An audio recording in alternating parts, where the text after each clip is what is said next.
Assalomu alaykum azizalarim. YouTube kengliklarida sizlar bilan yana g'oyibona ko'rishib turganimdan judayam xursandman. Bugun sizlar bilan kosmetologiyada oxirgi yillarda judayam ko'p eshitilayotgan va qo'llanilayotgan bir modda haqida gaplashamiz. Bu PDRN. Salmon DNKsi, regeneratsiya ukoli yoki charchagan terini reanimatsiya qiladigan ukol degan gaplarni eshitganmisizlar? Mana shu haqida ko'pchiligida savol beribsizlar va bugun mana shu mavzu haqida sizlarga chuqurroq gapirib berishga niyat qildim. PDRN nima o'zi? Gormon emasmi yoki xavfli emasmi? Nimadan olinadi? Teriga haqiqatdan ham yordam beradimi? Shu kabi savollarga javob beraman. Videoni oxirigacha ko'ring, oxirida esa PDRN kimga kerak, kimga esa hali unchalik ham muhim emasligi haqida buni ham aytib o'taman. Qisqacha aytganda, PDRN bu polideoksi ribonukleotid degan modda, ya'ni DNK parchalari.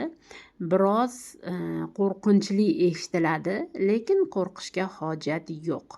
PDRN to'qimalar tiklanishiga yordam beradigan, regeneratsiyani kuchaytiruvchi modda hisoblanadi. Kosmetologiyada ishlatiladigan PDRN ko'pincha losos, ya'ni salmon balig'ini tuxum hujayralaridan olinadi. Nima uchun kosmetologlar PDRNni yaxshi ko'rishadi, bilasizlarmi? PDRNni charchagan terini do'sti desa ham bo'ladi. Uning asosiy vazifalari teri regeneratsiyasini tezlashtiradi, ya'ni terini remont qilish jarayonini jadallashtiradi. Yara, chandiqlar, lazer, pilingdan keyin terini tiklanishini tezlashishida yordam beradi. Terida namlikni oshirishga yordam beradi. PDRN to'g'ridan to'g'ri gialuron emas, lekin to'qima regeneratsiyasi orqali teri strukturasini yaxshilab, uning namlikni ushlab turish qobiliyatini oshirish xususiyatiga ega. PDRN teri ko'rinishi va rangiga ta'sir qiladi. Mayda ajinlar, xira rang shu kabi muammolarga oz-ozdan bo'lsa ham yaxshi natija beradi. Albattaki PDRNdan qanaqadir bir mo'jizaviy natija kutmanglar. Lekin PDRNni har doim ishlatib yurganingizda chuqur parvarish sifatida sizlarga juda ham yaxshi yordamchi bo'la oladi. Yana PDRN yallig'lanishni ham kamaytiradi. Shuning uchun PDRN ayrim hollarda aknedan keyingi dog'larni, sezgir terini tinchlantirishga, apparat protseduralaridan keyin esa terini tezroq tiklab berish uchun ham qo'llaniladi. PDRN faqat ukol shaklida bo'lmaydi. Turli shakllarda uchratish mumkin PDRNni. Masalan, mezoterapiya tarkibida bo'ladi yoki regeneratsiya kokteyli deb reklama qilinadigan ukollarni ham tarkibida PDRN bo'ladi. Yana PDRN hozir krem va sivrtkalarda ham juda ham ko'p mashhur bo'lib ketdi. Ayrim brendlar mahsulotlarni ustiga tarkibida PDRN bo'lsa, salmon DNAsi deb ham yozib qo'yishyapti. Ko'rgan bo'lishingiz kerak bu narsalarni ham. Xo'p, endi qizlar, PDRN haqida sizlarga ma'lumot berib o'tishga harakat qildim, imkon qadar tushunarli bo'lishi uchun. Endi qaranglar, sizlarga realni ko'rsatib o'taman PDRNli ampulani.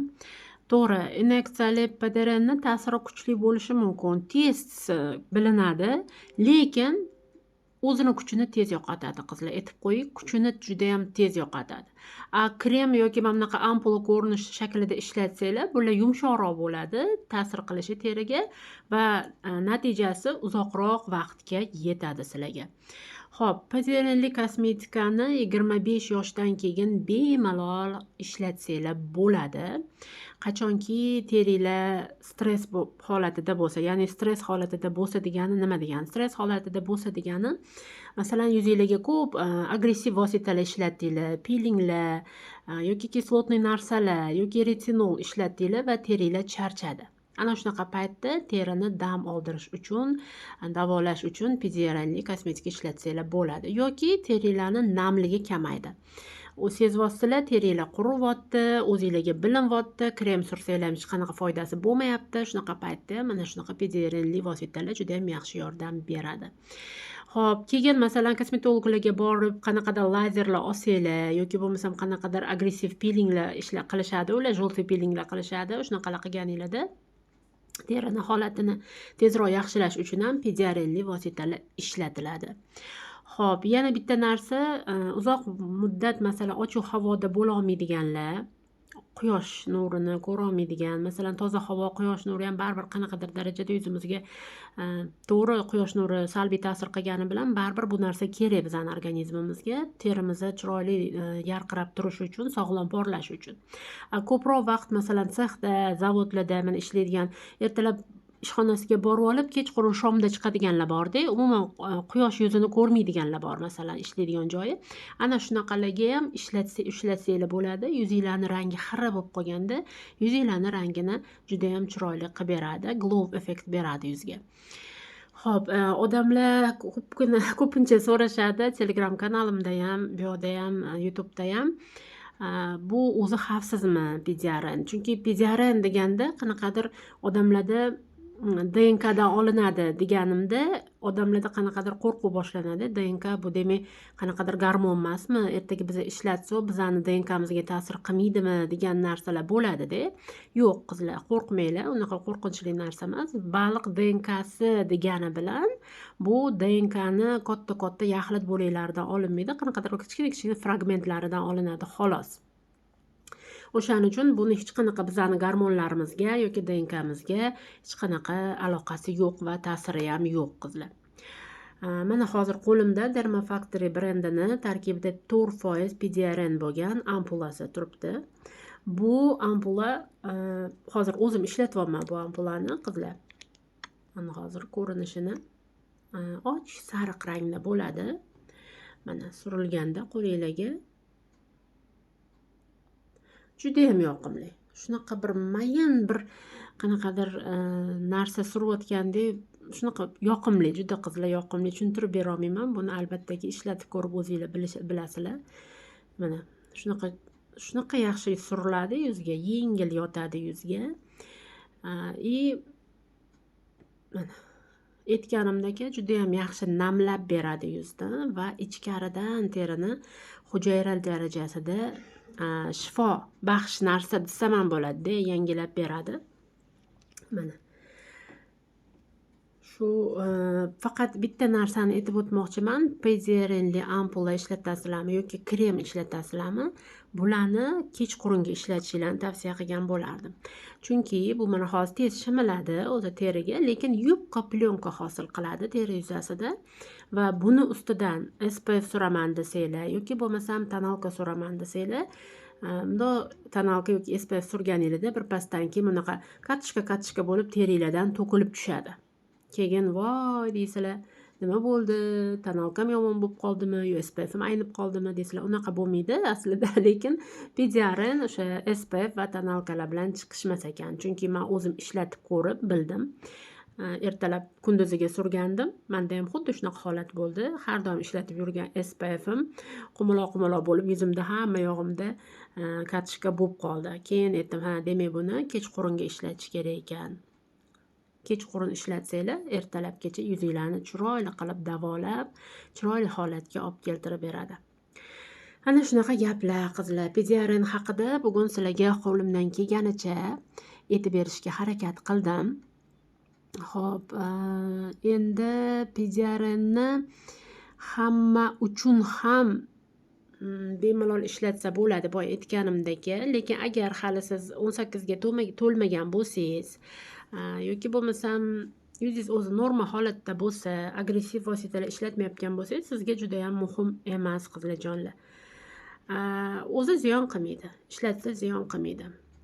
Xo'p, endi oxirgi xulosam, pediaren bilan masalan ukol qilganda kosmetologlar bitta ukol qilsam 1 oyda 10 yilga yosharib ketasiz deyishadi. Bunaqa narsalarga ishonmanglar qizlar. Bu protsedura to'g'ri 1 kun, 2 kun, 3 kun yaxshi natija berishi mumkin, ammo sekin-sekin o'zini quvvatini yo'qotishni boshlaydi. Bu hech qanaqa mo'jizaviy narsa emas. Bu tabiatdan olingan narsa. O'shaning uchun shoshilib qolmanglar. Pediaren deganda, kimdir reklama qilganda darrov shoshilib qolmanglar. Chunki qulog'imizga eshitilishi boshqacha-da pediarenni. Xo'p, pediaren haqida agar sizlar eshitgan bo'lsanglar, qani o'zinglarni fikringlarni yozib qoldiringlar. Ishlatgan bo'lsanglar, nimalardir sinab ko'rgan bo'lsanglar, qanaqadir natijalar olgan bo'lsanglar, mana shu YouTube'dagi videoyim tagida kommentariyalarda yozib qoldiringlar o'zinglarni fikringlarni.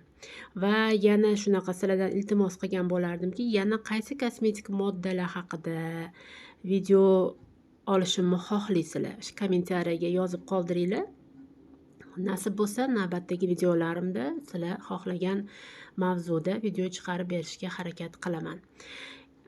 Bu mahsulotni hozir qo'limda ko'rsatib turgan Pediarelli ampulamni bemalol Telegram kanalimga o'tib turib, Правильный уход Ra'noxon deb yozilgan o'zim anaqam bor, kanalim bor Telegramda. O'sha yerga o'tib turib, admin qizlarimga bemalol zakaz yozdirishinglar mumkin. 12 ta viloyatga dostavkamiz bor va sizlarga aytganimdek, hozir juda ham kosmetikalar olamida kosmetika mahsulotlari juda ham ko'p va bularning orasidan aynan saralangan narsalarni ishlatishni hammanglarga tavsiya qilgan bo'lardim va sizlarni saralangan kosmetika gruppamga taklif qilib qolaman qizlarjonlar. Mana shu videoni tagida kommentariyalarning boshida ikkala gruppamni ham saralangan, ham Правильный уход deb yozilgan gruppamni silkalarini tashlab qo'yaman. Bemalol o'sha silka orqali gruppamga qo'shilishinglar mumkin. Правильный уход gruppamda juda ham ko'p qizlar bilan muhokamalar bo'ladi. Har xil kosmetikalar haqida, har xil yaxshi tilaklar, odzivlar bo'ladi. Ularni o'qishinglar mumkin, o'zinglarning fikringlarni bildirishinglar mumkin. Saralangan kosmetika gruppamdan esa koreyskiy kosmetikani eng yaxshilarini va eng yaxshi natija beradiganlarini bemalol tanlab adminkalarimga yozib zakaz qilishinglar mumkin. Hammanglarni yaxshi ko'raman. Tez kunda yana yaxshi natijalar bilan sizlar bilan bo'lashish uchun yana yangi videolar orqali ko'rishish nasib qilsin. Sog' bo'linglar, salomat bo'linglar, o'zinglarni ehtiyot qilinglar.